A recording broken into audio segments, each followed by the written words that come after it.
a tough road one. Guys came through at Arkansas, so it's great to be back here. First game with the students back in classes, so hopefully the environment will be good. LSU's a good team. I mean, they started the season 12-1. Had a good win against Arkansas. You know, they've got KJ Williams, second leading scorer in the SEC behind Brandon Miller. So they've got some offensive firepower. Adam Miller can really score it. I mean, they've got good balance besides Williams. So they're a good offensive team. They're well coached. They run a lot of stuff. We're going to have to be ready to go. I think our guys are pretty locked in. We had a good practice this morning. Guys seem ready to go. The environment should be good. It should be a fun day Saturday. Jaden Bradley's a guy that has had to stand up and kind of take over for Burnett while he's been out with injury. Just what have you seen from his progress and developing as a freshman, and what kind of teammate do you see him in his interactions with other players and coaches on the court? I mean, he's a winner. He's won everywhere he's been. You know, he does a little bit of everything. He's high IQ kid. His teammates love playing with him. He sets them up. He's a first point guard. That, he can get downhill and score. He's great in pick and roll. He finds Charles. He finds the shooters. Defensively is where, he kind of, mentioned he took over for Namari. We kind of moved Sears from the point to the two, and we don't necessarily have positions like that anyways. We're pretty positionless, but kind of took over that defensive stopper spot that Namari had, and he's done great with it. He's tough, physical. He just finds ways to impact the game on both ends of the floor, and he's a winner. And we've been winning a lot of games with him playing a lot of minutes. Yeah, you mentioned KJ Williams. You guys have had a lot of bigs that you've had to go against this year, but kind of not one just like him because he can shoot the ball from behind the arc. I believe he's 44% from three. What kind of challenges does that create for your defense, having to kind of pull big guys out? Definitely a lot different, than what we've seen. Charles has done well with like a Sheboy type. This is not Sheboy. Sheboy's great in the interior, rebounds it well. Williams can step out, knock down threes. I think he's made 7 in a game this year already. So we're going to have to do a little bit different with him. We may have different options on him, different coverages. We're going to see what we can figure out. There may be some changes throughout the course of the game, depending on how it goes. But it's not a deal where we're going to make him make 5 before we make an adjustment. That's not the plan. So we're not trying to let him go 7 of 9 or whatever he did he's had multiple games where he's made big number of threes. So yeah, we're fully aware that he can shoot. I mean, Matt did well bringing him from Murray with him. Alabama and LSU are currently 3rd and 4th in three-point percentage. Just what is it like kind of defending a team that can shoot so well from the perimeter? And how does that in the back of your mind, like, oh, this could turn into a shootout because both teams can shoot so well? Yeah, I mean, they've got their main guys that can make shots. Miller's a high-level shooter. Williams a high-level shooter, kind of like we've got Miller and Sears. And then we just got to know who the other, those two can't get threes off. And they're going to obviously run a bunch of sets for them to get them off. So who's going to win? He runs a lot of really good offensive sets to get his shooter shots. Our guy's going to be locked in, know what's going on, defend them the way we've gone over. That's a big question. And then on our end, can we get Sears, Miller? But I feel like we've got some other shooters that can really get going. Dom Welch's career, almost 40% shooter at Bonaventure for 4 years. Rylan Griffin can really shoot it. Noah Gurley's shown he's more than capable. Noah Clowney went 3 of 4 last game. I feel like we've got other JQ. Quinterly went 50% in SEC play from 3 2 years ago. We've got other guys that can shoot that if you don't guard them, we can sting you a little bit. So hopefully, I think we've got more capable shooters across the board. They definitely have some other guys other than, Miller and Williams. But I feel like we got a little bit more depth in that regard. But our defense can have to take their shooters off the line and not give them open threes because they're more than capable of making them. Yeah, when Sears was in the portal, what stood out about him, and did you anticipate him becoming this? Yeah, I mean, his shooting stood out. I think, 42% last year at Ohio. We wanted shooting, needed it. That's why we got him and Dom Welch both. We targeted shooting. We also last year when Quinterly wasn't playing well, or Quinterly or J.D. Davidson wasn't playing well, we didn't really have many other options to play the point. We knew Sears could play the point too, so we knew we'd have, at the time when he went in the portal, Quinterly was still up in the air, but we knew I didn't want to go into a season where you only have one or two guys that can play the point and really handle the ball. Like, we want multiple ball handlers, playmakers. So the fact that he could play the point, be a ball handler or a playmaker, and shot it really well was ideal for us. In fact, he was from Alabama, was a bonus. He's an Alabama kid that really wants to play. We like getting kids that want to play for Alabama, whether it's that they're from the state, that they love our style, we want kids that want to be here, and he wanted to be here. Did I envision this?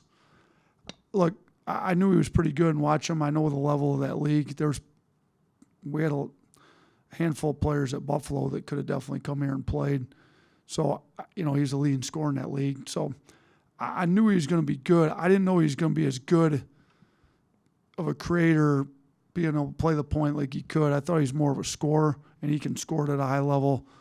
But, to do what he's doing in the SEC is hard to do. So I'd probably lying if I said I thought he was going to be this good, but we thought he could be pretty good, though. He's, we've got a lot of guys exceeding expectations. So, we knew Brandon Miller was really good. He's probably better than what a lot of people thought he was going to be, even though we knew he was going to be great. Noah Clowney.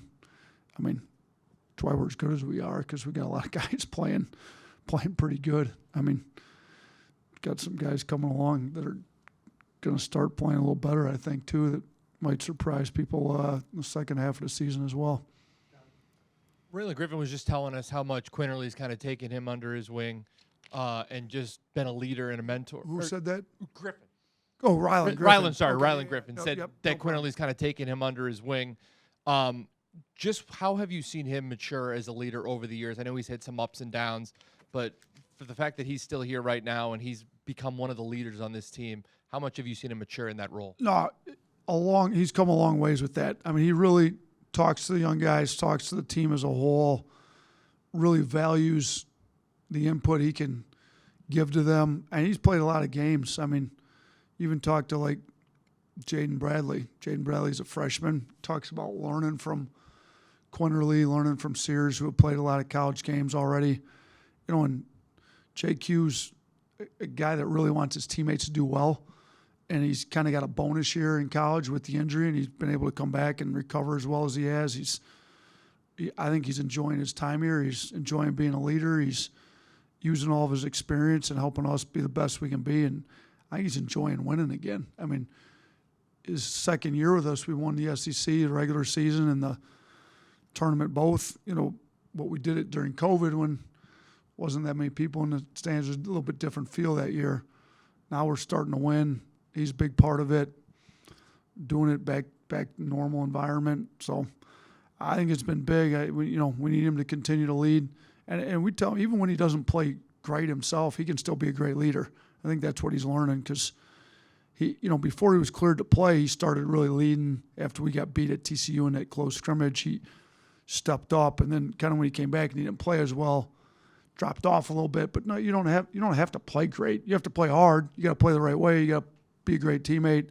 You can still lead if you're not, playing great. And it's, it took him a little bit to get back in the mix, which it takes anybody coming back from an injury a little while to get back their confidence and everything. So, yeah, I couldn't be happier for him and his leadership and what he's been doing for our young guys.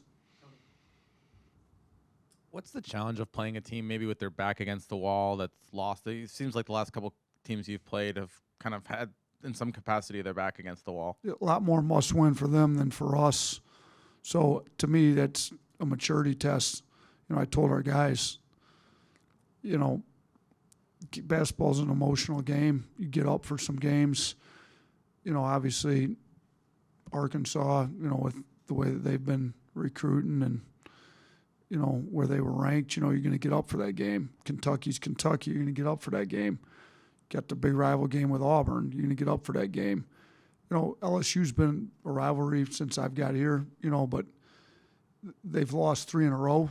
Can you still prepare for LSU losing 3 in a row like you just prepared for Arkansas. To me, that's a sign of maturity. Like, you got to do what you got to do if you're going to compete for an SEC championship, and you can't lose home games to teams you're supposed to beat because you didn't prepare for them. So we challenge our guys, like, are your video numbers, are you on the video looking at scouting reports or personnel like you would be if we were playing Auburn, Arkansas, Tennessee, Kentucky? If they are and we're doing what we're supposed to do, then and we come out with the energy we need to come out with, then we'll have shown we've matured. So we'll see how mature we are tomorrow. But I like the group. We had a good practice today. Their energy was really good in practice, coming off a big road win when they could have been tired and I thought they were great. So I think we are starting to grow up. We're showing some maturity. But yeah, it takes what it takes, and you got to be ready to play every game, no matter whether you're coming off a big win or a loss or a tight game or whatever. Like, we got to be ready to go every game. Hey, Nate, I got 2 for you. So first, we spoke with Noah earlier, and he said that it doesn't matter if a guy weighs more than him, less than him, has a skill advantage, disadvantage. They all bleed the same blood, is what he said. Have you ever had a freshman that was that confident in his abilities to kind of go up against anybody in the country? We've had some good freshmen here, but he's got a different mindset. He's very mature, very professional. You've got guys that say they want to be pros, and then they act nothing like a pro when they walk in, and then all of a sudden your behavior's going to change if you get lucky enough to have a chance to be a pro. Like, no, he's one that comes in from day one, acts like a pro, thinks like a pro, takes care of his body like a pro. Like, he's very, very mature for his age. So I don't know if we've had some pretty good freshmen. Primo was pretty good. We had some at Buffalo too, but he's at the top. Shoot, he's playing with one right now. Brandon's a pretty confident kid too. So it's a good question. He's good. Different than Brandon, brings a lot different stuff to the table. He's good, and he's going to be a pro at some point here. And the other one was actually about the other Noah Gurley. Just can you talk to me a little bit about his leadership? He spoke to me and said that you really challenged him to kind of speak up more and kind of take that leadership role. How has he done that for you this year? Yeah, he's been a lot better. He's the same thing I kind of told Quinterly. Like, you don't have to play great to speak. Like, you've got a lot of knowledge. You've played a lot of college basketball games. These freshmen are looking to some guys who have experience in college. You need to speak up. Like, you don't have to go 5 or 6 from 3 to speak up. You can, as long as you play unselfish and play hard, like, guys respect you. Like, you prepare, you take care of your body. He's in the gym as much as anybody on this team working. He's mature, and he's starting to speak up, be more vocal, be a better leader, and we need it. You don't have to be a starter, leading scorer. You don't have to be any of that. You just have to show some courage, show some leadership, speak when something needs to be said, have the courage to address your teammates when they need to be addressed. We got to hold guys accountable for effort and stuff, and he's been rebounding the ball a lot better lately too. We challenge him to be a better rebounder, so that's part of the effort thing. I think when he's playing hard, and I think he's just starting to understand that you don't have to make every shot, just play hard, play the right way, and guys will respect you, and you can stand up and say something in the locker room. Being that you're essentially halfway through the season, what areas do you maybe see that can still improve? Our rebounding, if you go look at the analytics, it's the only thing that we're not very good at, both sides of the ball. Like, look at SEC-only games. We're in the bottom half, offensive rebounding rate, defensive rebounding rate. At one point, I think we were 4th in the country in offensive rebounding rate. It just disappeared for whatever reason. We started making shots and taking care of the ball more, and guys forgot they had to rebound the ball. So we got to get back to where we're rebounding it better. Our turnovers have been an issue for a majority of the season. They've been much better the last 3 games, but that's something we got to continue to work on every day. Today wasn't the best day in practice with that. I thought our energy was great, but we turned the ball over a little bit too much. Our free throw shooting's got to get better. We've got guys that are shooting nowhere close to where they should be shooting. They need to get in the gym. They need to work. They need to get better at it. our defensive focus and intensity for the full 40 minutes. I mean, it's been better. The Gonzaga game was awful. Since then, it's gotten a lot better, but I think we take periods off. We'll get a lead and relax, and we're getting better at that too, but we're still not quite, even in the Arkansas game. If you look at the last 2-3 possessions of the game, I didn't think we guarded like we had from the 5-minute mark to the 1-minute mark. Those 4 minutes were great. Then for the last minute, when we got a lead, we didn't close the game like we needed to close the game. So playing a full 40, we got to do a better job of that. But those are some of the areas we've been talking to the guys about. So there's always going to be areas to improve. As soon as you think you got it all figured out, it's when the bottom falls out. So those are the biggest areas right now we're talking to the guys about improving. Just as the season's gone on, what different ways have you seen teams try to attack Brandon and take him out of the game like Arkansas was able to do? Arkansas did a great job just denying him catches everywhere, being physical with him, not letting him catch. I mean, that's been the biggest one, just deny him the ball. So I think Brandon's gotten a lot better at understanding he's got to be a screener, get your teammates open. We've got enough firepower, and I think he's matured. You saw him, he went 0 for 0 in the first half and was still playing hard, wasn't frustrated. That stuff that we're looking for, the NBA scouts are looking for. I mean, you get in the NBA, nobody's going to guard you like that. Like, you got 4 other big-time scorers on the floor with you. So, but we've got a lot of other big-time scorers. If they're going to lock onto him like some of the teams have been doing, it's a lot easier to score in a 4-on-4 game than it is a 5-on-5. So if they're going to open the floor up that much and we're able to play, I mean, you look at the rest of our talent, like Quinterly can get by most people in the country. Jaden Bradley can get in the paint.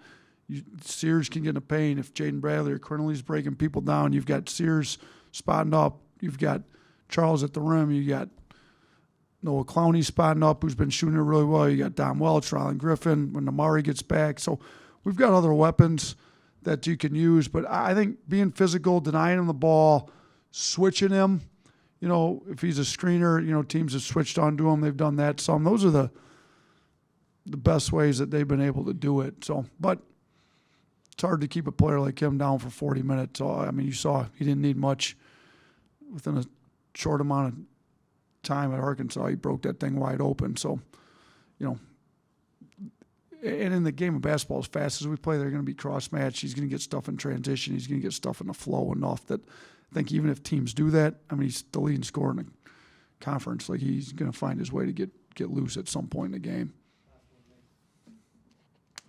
Now, you may not have seen them, but usually after a win, Nick Pringle kind of posts a funny video on Twitter just kind of celebrating the win. Have you seen those? But more importantly, how is Nick just as a supportive teammate even when he's not getting a lot of minutes? Yeah, I don't think Nick's actually making those videos, right? Isn't that a company that sends those to him? Yeah, I've seen 1 or 2. They're comical. They're nice. It's something Nick would do. He's funny. So he's a good kid. Like, he's a really good kid. I mean, in his minutes, I've talked to him. His minutes aren't necessarily going to be strictly determined on how well he plays. It's going to be a lot on matchups. Is Charles in foul trouble? Is there, do we need to get Charles off the floor? Is it a game where Clowney can play the 5? He's got to, Nick's got to keep getting better and better. It's going to be some games where he can get in and play a lot more than other games. And when he gets in, he's got to play well. I mean, it's not one of those deals where, Brandon and Sears have played really well majority of the year, and we got some other guys as well that they're going to get multiple chances. If you're a guy like him, like, you get in the game, you need to play well in the first stretch so that we want to put you back in. So in order to do that, you could be locked in every day in practice. You just got to keep getting better. So he's great with his teammates. I mean, he's never an issue. He's all about winning. He's trying to get better. He's trying to worry about the right things and focus on what he can control and focus on what he needs to do to get better. And shoot, you see his athleticism. I mean, if he can figure out the mental side of it, the skill side of it, he's got a chance to be a really good player for us. But he's got some work to do. And in the meantime, continue to be a great teammate for us. Keep the locker room great. And, we enjoy having him on the team.